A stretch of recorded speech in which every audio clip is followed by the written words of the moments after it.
전통적 중요한 이론. 이거 뭐냐면 이제 여러분들 모르시죠? 그거는 경작을 전공해야 합니다. 원론에 경작 원론이잖아요. 그럼 경작 원론에서 그나마 이 이론은 최소한 알아야 되지 않느냐 이런 내용인데 그거는 경작을 전공한 사람들이 합니다. 그러니까 이제 출제자들 다 경작 교수들이니까 그 사람들 출제자로 선정되면 경작 원론에서는 이 정도는 이거는 알아야지 이렇게 생각하거든요. 그거를 내가 이제 다 알려드린단 말이죠, 이거.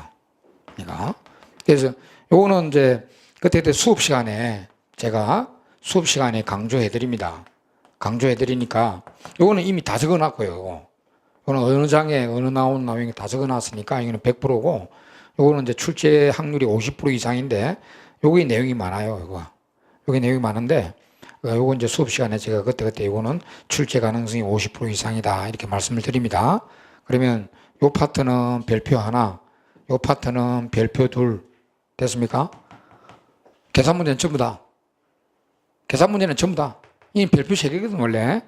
별표 3개인데 뭐 계산 문제 뭐 계산 문제를 딱 드러나니까 요거는 제일 중요한 거고요. 그래서 이래 가지고 요거 요거 3개를 집중적으로 공략하는 겁니다. 여러분 여기서 몇 문제 나올까요? 7급에서는 반드시 18개 이상입니다. 이 파트에서 18개 이상 나온단 말이죠. 18문제 이상. 내가 거짓말 아닙니다. 요 위에 다 자료 다 있잖아요. 위에 자료 다 적어놨잖아요. 이 파트에서 18개 이상 나옵니다. 18개에서 20개 문제로 나옵니다. 요 파트에서만.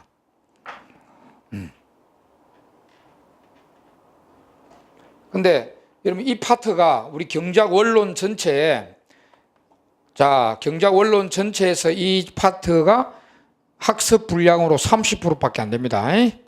알겠죠? 나머지 70%가 이 아닌 내용입니다. 나머지 70%에 해당되는 이론이 이 파트 아닙니다. 그러니까 쫙 범위가 좁아지죠? 30% 요거.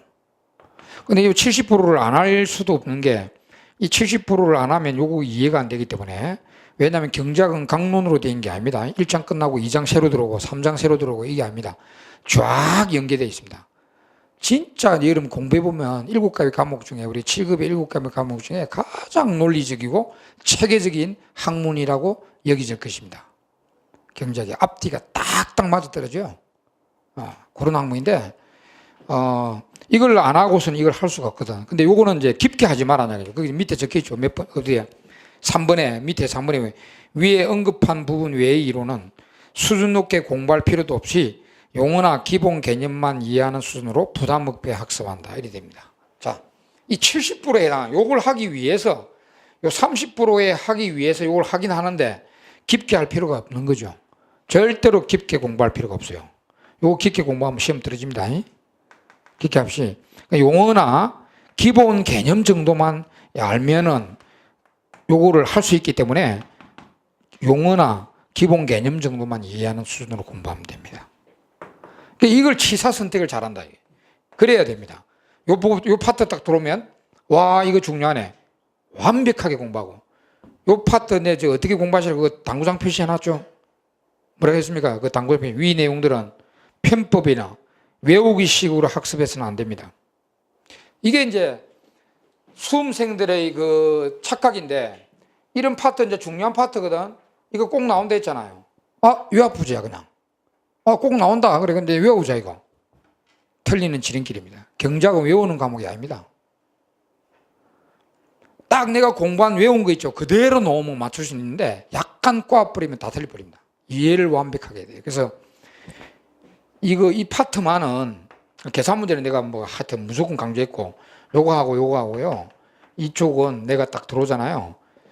저 정도 내가 알고 있는 수준까지 알아두세요. 아시도록 노력합니다. 물론 그 정도까지는 안 되겠지만은 그 정도까지 해야 됩니다. 완벽하게. 그러니까 어떻게 꼬아서 내든 간에 맞출 수 있도록 해야 되거든. 하고 정통적으로 내가 이거 이해 안 된다고 해서 그냥 외우자. 이는 틀린 실패의 지름길이라는 것을 꼭 명심하기 바랍니다.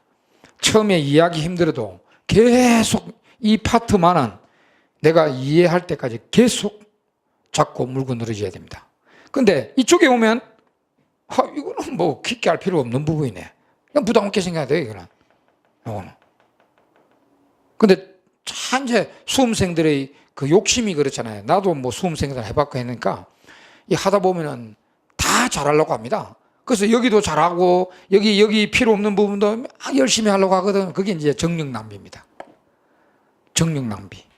이게 왔다 갔다 이게 잘 돼야 되거든요. 이거는 완벽하게 하고 이쪽에는 가볍게 하고 이쪽에 오면 완벽하게 하고 이렇게 잘 돼야 되는데 그게 수험 경제학이거든요. 그게 학문 경제학은 전부 다 잘해야 되죠. 학문 경제학은 전부 다 잘해야 되지만 수험 경제학은 그렇지 않다는 거죠. 이쪽만 잘하고 이쪽은 대충 해도 된다. 네. 그거 그러니까 착각을 하지 마시기 바랍니다. 내가 이쪽을 강의를 할 때 막 강의를 하고 책에 뭐 좀 어렵게 서술돼 있고 강의도 좀 어렵고 해서 와, 저거 다 알아야 되는가 보다, 저거. 아이고, 내가 저거 몰라서 큰일 났네. 이렇게 생각할 필요는 없다면, 저거는 이제 중요한 부분이 아니기 때문에, 뭐 저런 거 있네. 뭐 나 어차피 뭐 용어만 알고 가자. 기본 개념만 어떻게 돌아가는 내용인가 그것만 알고 가자. 이렇게 생각하면 됩니다. 근데 여기서는 그렇게 하면 안 되지. 여기서는 대충 공부하자. 뭐 이러면 그건 안 통합니다. 여기 들어오면 완벽하게 하고.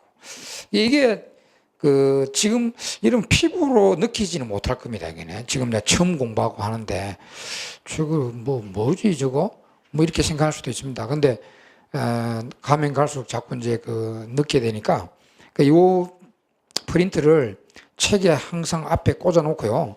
항상 참고하시라 이 말입니다. 이러면 경제학 공부할 때 방향을 잃을 때 어떻게 공부하지 이거? 경제학 방향을 잃을 때 이거 한 번씩 읽어보시라는 얘기죠. 그거 그래서 책 앞에 제일 앞에 딱 붙여놓기 바랍니다. 자, 그러면 시간 많이 갔는데 마지막으로 수험 경제학 학습의 2가지 명제라고 적혀있죠. 예, 울고 들어가지만 웃고 나옵니다. 아까 계속 이야기합니다. 이 경제학 학문이 진짜 방대하고 난해합니다. 그래서 특히 비전공자나 초심자들은 처음에 성과가 잘 안 나요. 해도 성과가 안 나는 것 같아. 예. 오히려 공부할수록 더 미궁에 빠지는 것 같아요. 그건 맞습니다. 그거는 여러분 수험생들이 모두가 그러니까 당연하다고 생각하십시오. 그래서 처음에 너무 어렵다고 포기를 하지 마십시오. 원래 그런 과목이다라고 생각하십시오. 여러분 영어나 국어, 국사 언제부터 공부했어요, 여러분? 초등학교부터 공부해왔죠? 그래서 영어나 국어나 국사는 뭐 좀 공부하는 것 같으면 좀 성과가 나고 합니다. 근데 경제학은 안 그래요. 처음에 성과 진짜 안 납니다. 근데 그거를 지나야 돼요. 계속 지나가다 보면 어느 순간에 수준이 확 올라가 버립니다. 올라가고, 그리고 제대로 공부만 하셨다면 나중에 오늘 시험 치고 딱 시험장 나오죠. 경제학 점수가 제일 높을 겁니다. 제일 안정적으로 경제학 점수가 제일 확보될 것이에요. 뭐 제대로 공부한 학생들은요. 예, 그러니까 80점, 85점 이렇게 따고 나옵니다. 그래서 어려운 학문이지만 나중에는 결국 웃고 나온다는 거고, 그리고 아까도 말씀드렸죠. 내가 이 파트에서 18개, 19개, 20개가 나오는 이게 바로 배신을 하지 않는다는 겁니다. 반드시 여기서 출제가 됩니다. 예. 다른 과목들은 학이나 다른 과목에 보면 좀 예측 못한 데서 몇 건 이렇게 나오는 거 있어요. 근데 경제학은 거의 없다. 예측하지 않은 데서 거의 안 나온다. 이렇게 보면 됩니다. 물론 한 문제 정도는 전혀 예측하지 않은 데서 나올 수 있어요. 근데 그런 것도 여러분들이 제대로만 공부했다면 맞출 수 있습니다. 그런 거 신경 쓰지 말고 한두 문제 희한하게 나오는 거 요 파트에서 나오는 건데 한두 문제 여기서 나오거든요. 신경 쓸 필요 있겠어요? 뭐 신경 안 써도 돼. 틀리면 틀면 되고 또 쉽게 나오면 맞출 수 있습니다. 신경 쓰지 말고 여기서 나오는 18개 이상 문제 요거를 신경 쓰라는 얘기죠. 자, 하여튼 이런 수험 경제학의 특성이 있으니까 여러분들이 잘 생각해서 공부를 하시기 바랍니다. 자,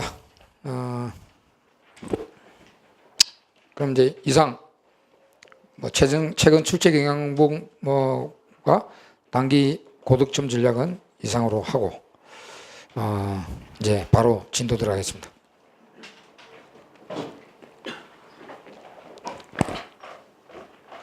자, 오늘 1장하고 2장을 이제 하는데 1장은 뭐 경제학의 기초입니다. 기초. 주로 이제 경제학이란 무언가, 경제학에 사용되는 용어들, 기본 용어들 좀 나오고 뭐 이렇게 나오는데, 자, 일단 1절에 경제학이란 무언가 이렇게 적혀 있죠? 그럼 읽어봐도 되고, 안 읽어봐도 됩니다. 읽어봐도 되고, 안 읽어봐도 됩니다. 근데 이제 5페이지에 보면은 희소성의 법칙이라 나오죠. 자, 우리가 경제 문제 발생의 진원지는 희소성입니다. 그 희소하기 때문에 모든 경제 문제가 발생하죠. 그럼 그걸 다루는 경제학이 탄생된 겁니다. 이 경제 문제의 진원지가 희소성입니다. 근데 이 희소성이 앞에 상대적 희소성입니다. 절대적 희소성이 아닙니다. 그 제일 첫 줄에 나와 있잖아요.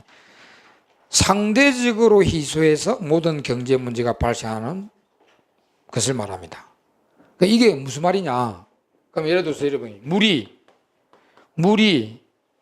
모든 사람에게 희소제입니까? 희소제 반대말은 자유제거든요. 희소하지 않은 것은 자유제라는데